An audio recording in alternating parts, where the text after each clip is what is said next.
Hello, and welcome to Party Paper Tears.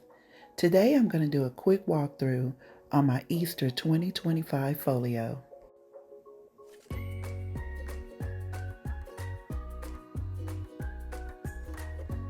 This folio measures 6 by 8.5. This paper collection is so beautiful. It's by Cartabella and the name is Bloom. I also used some vintage Easter stickers from Anna Griffin and some Easter dies from Anna Griffin as well. This folio has a very easy layout, making it very beginner friendly.